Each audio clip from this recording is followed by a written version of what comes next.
The Elephant Island Chronicles. Presents. The Set of China, by Eliza Leslie. Foreword by Geo Marin. Narration by Amazon Polly. Foreword. In The Set of China, Eliza Leslie crafts a deceptively simple tale that serves as a microcosm of early 19th century American society. This story, first published in the 1830s, resonates with Leslie's characteristic wit and keen observation, exploring themes of materialism, vanity, and the intricate dynamics within family life. As a prominent figure in both the literary and culinary realms of her time, Leslie's work often provided incisive commentary on the mores and manners of the day, particularly those affecting women. The narrative revolves around an ordinary set of China dishes, which becomes the catalyst for revealing deeper societal and personal tensions. The china, prized for its beauty and delicacy, symbolizes the societal esteem that characters in the story, and in Leslie's society, aspire to achieve. Through this domestic conflict, Leslie skillfully unveils the often absurd lengths to which individuals go to uphold their social standing, thus critiquing the pervasive materialism and superficiality she observed around her. Leslie's writing is both a mirror and a critique of her times. She uses everyday objects and interactions as entry points to discuss larger issues of ethics and values, making her stories rich with multiple layers of meaning. The Set of China is no exception, providing a narrative about a family dispute and offering insights into the complex interplay of social expectations and personal identity. This story is an invitation to reflect on the ways in which the seemingly trivial details of life can illuminate broader cultural truths. It prompts readers to consider how much, or how little, has changed in the dynamics of human relationships and societal values. As you delve into this story, you may find yourself contemplating the contemporary equivalents of Leslie's Set of China, making this work as relevant now as it was in the 1830s. Enjoy this journey back to early America through Leslie's eyes, where every piece of china is not just a dish, but a story waiting to be told, filled with the potential to reveal the complexities of human nature and societal norms. Geo Marin. The Set of China. By Eliza Leslie. "Mr. Gummidge," said Mrs. Atmore, as she entered a certain drawing school, at that time the most fashionable in Philadelphia, "I have brought you a new pupil, my daughter, Miss Marianne Atmore. Have you a vacancy?" "Why, I can't say that I have," replied Mr. Gummidge. "I never have vacancies." "I am very sorry to hear it," said Mrs. Atmore, and Miss Marianne, a tall, handsome girl of 15, looked disappointed. "But perhaps I could strain a point, and find a place for her," resumed Mr. Gummidge, who knew very well that he never had the smallest idea of limiting the number of his pupils, and that if 20 more were to apply, he would take them every one, however full his school might be. "Do pray, Mr. Gummidge," said Mrs. Atmore. "Do try and make an exertion to admit my daughter. I shall regard it as a particular favor." "Well, I believe she may come," replied Gummidge. "I suppose I can take her. Has she any turn for drawing?" "I don't know," answered Mrs. Atmore. "She has never tried." "Well, madam," said Mr. Gummidge, "what do you wish your daughter to learn? Figures, flowers, or landscape?" "Oh, all three," replied Mrs. Atmore. "We have been furnishing our new house, and I told Mr. Atmore that he need not get any pictures for the front parlor, as I would much prefer having them all painted by Marianne.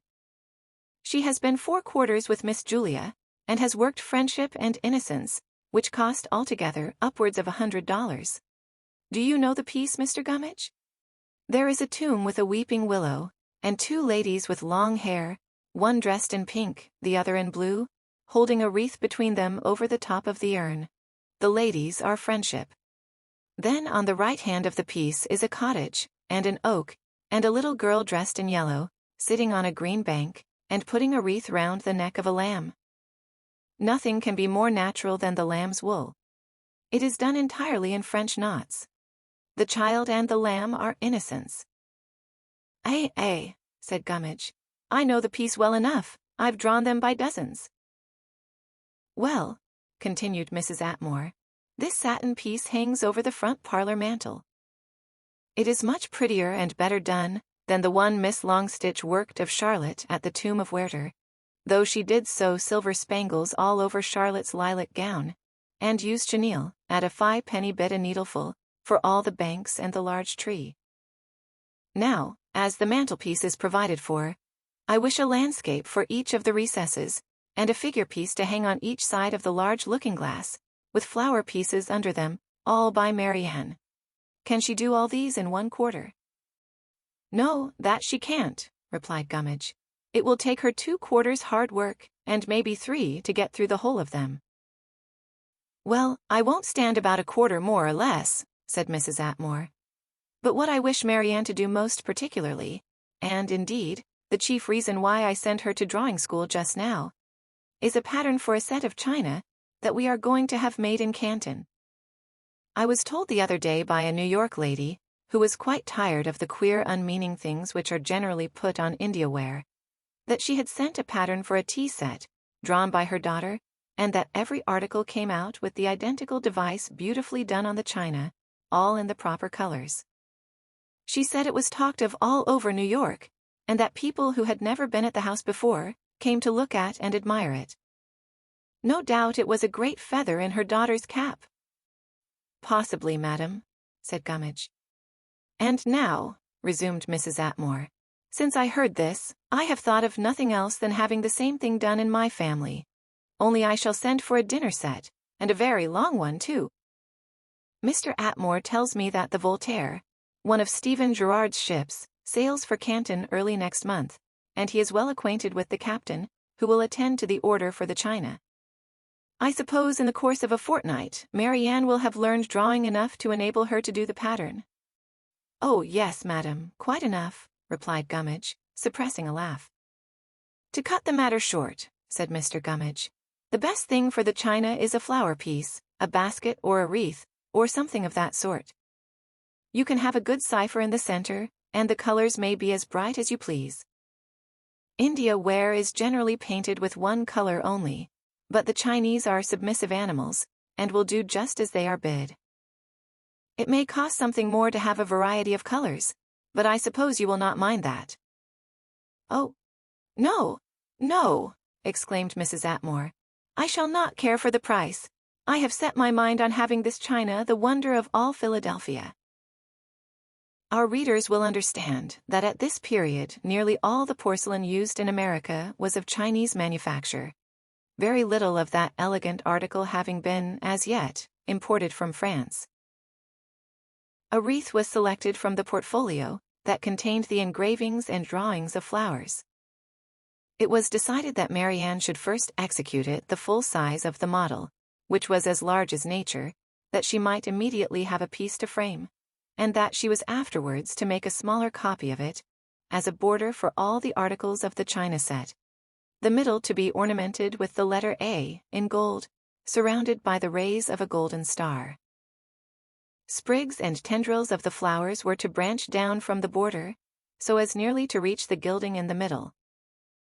The large wreath that was intended to frame was to bear in its center the initials of Marianne Atmore, being the letters M.A., painted in shell gold. And so, said Mr. Gummidge, having a piece to frame and a pattern for your china, you'll kill 2 birds with 1 stone. On the following Monday, the young lady came to take her first lesson, followed by a mulatto boy carrying a little black morocco trunk that contained a 4-row box of Reeves's colors, with an assortment of camel's hair pencils, half a dozen white saucers, a water cup, a lid pencil, and a piece of India rubber. Mr. Gummidge immediately supplied her with 2 bristle brushes and sundry little shallow earthen cups, each containing a modicum of some sort of body color, massicot, flake white, etc., prepared by himself and charged at $0.25 apiece, and which he told her she would want when she came to do landscapes and figures. Mr. Gummidge's style was to put in the sky, water, and distances with opaque paints, and the most prominent objects with transparent colors. This was probably the reason that his foregrounds seemed always to be sunk in his backgrounds. The model was scarcely considered as a guide, for he continually told his pupils that they must try to excel it, and he helped them to do so by making all his skies deep red fire at the bottom, and dark blue smoke at the top, and exactly reversing the colors on the water, by putting red at the top and the blue at the bottom. The distant mountains were lilac and white, and the near rocks buff color, shaded with purple. The castles and abbeys were usually gamboge. The trees were dabbed and dotted in with a large bristle brush, so that the foliage looked like a green frog.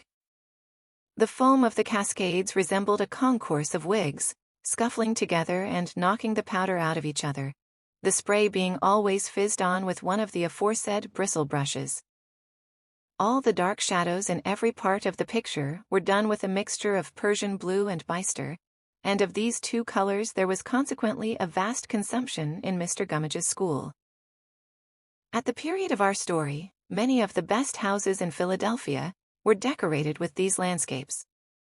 But for the honor of my townspeople, I must say that the taste for such productions is now entirely obsolete.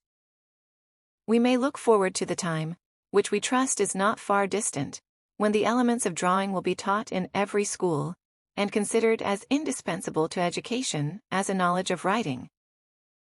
It has long been our belief that any child may, with proper instruction, be made to draw, as easily as any child may be made to write. We are rejoiced to find that so distinguished an artist as Rembrandt Peale has avowed the same opinion, in giving to the world his invaluable little work on graphics, in which he has clearly demonstrated the affinity between drawing and writing, and admirably exemplified the leading principles of both. Marianne's first attempt at the great wreath was awkward enough. After she had spent 5 or 6 afternoons at the outline, and made it triangular rather than circular, and found it impossible to get in the sweet pea, and the convolvulus, and lost and bewildered herself among the multitude of leaves that formed the cup of the rose, Mr. Gummidge snatched the pencil from her hand, rubbed out the hole, and then drew it himself.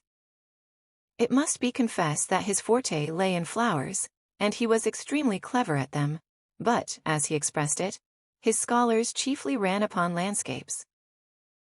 After he had sketched the wreath, he directed Marianne to rub the colors for her flowers, while he put in Miss Smithson's rocks.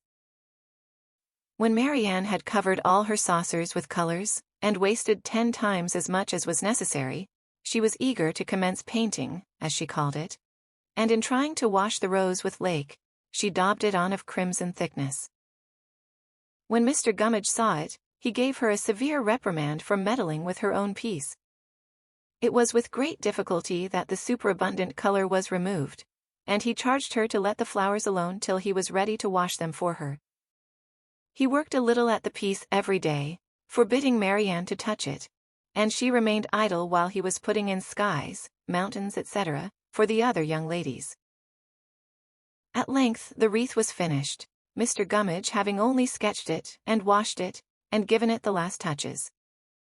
It was put into a splendid frame, and shown as Miss Marianne Atmore's first attempt at painting, and everybody exclaimed, "What an excellent teacher Mr. Gummidge must be! How fast he brings on his pupils!" In the meantime, she undertook at home to make the small copy that was to go to China. But she was now at a deadlock, and found it utterly impossible to advance a step without Mr. Gummidge. It was then thought best that she should do it at school, meaning that Mr. Gummidge should do it for her, while she looked out the window. The whole was at last satisfactorily accomplished, even to the gilt star, with the A in the center. It was taken home and compared with the larger wreath, and found still prettier, and shown as Marianne's to the envy of all mothers whose daughters could not furnish models for China. It was finally given in charge to the captain of the Voltaire, with injunctions to order a dinner set exactly according to the pattern, and to prevent the possibility of a mistake, a written direction accompanied it. The ship sailed, and Marianne continued 3 quarters at Mr. Gummidge's school, where she nominally effected another flower piece, and also perpetrated Kemble in Rolla, Edwin and Angelina, the Falls of Schuylkill, and the Falls of Niagara, all of which were duly framed, and hung in their appointed places. During the year that followed the departure of the ship Voltaire, Great impatience for her return was manifested by the ladies of the Atmore family, anxious to see how the china would look, and frequently hoping that the colors would be bright enough, and none of the flowers omitted, that the gilding would be rich, and everything inserted in its proper place, exactly according to the pattern. Mrs. Atmore's only regret was that she had not sent for a tea set also. Not that she was in want of one, but then it would be so much better to have a dinner set and a tea set precisely alike, and Marianne's beautiful wreath on all.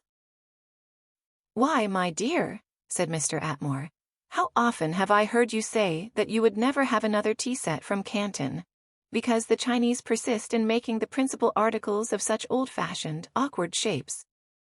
For my part, I always disliked the tall coffee pots with their straight spouts, looking like lighthouses with bowsprits to them, and the short, clumsy teapots, with their twisted handles and lids that always fall off."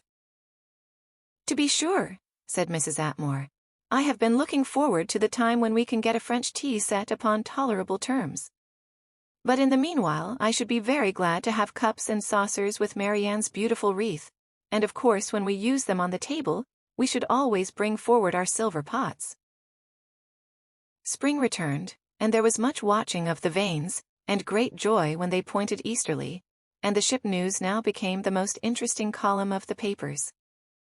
A vessel that had sailed from New York to Canton on the same day the Voltaire departed from Philadelphia had already got in. Therefore, the Voltaire might be hourly expected. At length she was reported below, and at this period the river Delaware suffered much, in comparison with the river Hudson, owing to the tediousness of its navigation from the Capes to the city. At last the Voltaire cast anchor at the foot of Market Street, and our ladies could scarcely refrain from walking down to the wharf to see the ship that held the box that held the china. But invitations were immediately sent out for a long-projected dinner party, which Mrs. Atmore had persuaded her husband to defer till they could exhibit the beautiful new porcelain. The box was landed and conveyed to the house. The whole family were present at the opening, which was performed in the dining room by Mr. Atmore himself, all the servants peeping in at the door. As soon as a part of the lid was split off, and a handful of the straw removed, a pile of plates appeared, all separately wrapped in India paper. Each of the family snatched up a plate and hastily tore off the covering. There were the flowers glowing in beautiful colors, and the gold star and the gold A, admirably executed. But under the gold star, on every plate, dish and tureen, were the words, "This in the middle," being the direction which the literal and exact Chinese had minutely copied from a crooked line that Mr. Atmore had hastily scrawled on the pattern with a very bad pen, and of course without the slightest fear of its being inserted verbatim beneath the central ornament. Mr. Atmore laughed, Mrs. Atmore cried, the servants giggled aloud, and Marianne cried first and laughed afterwards. The end. From all of us here at the Elephant Island Chronicles, we hope you have enjoyed this classic short story by Eliza Leslie. Have a great day and stay curious.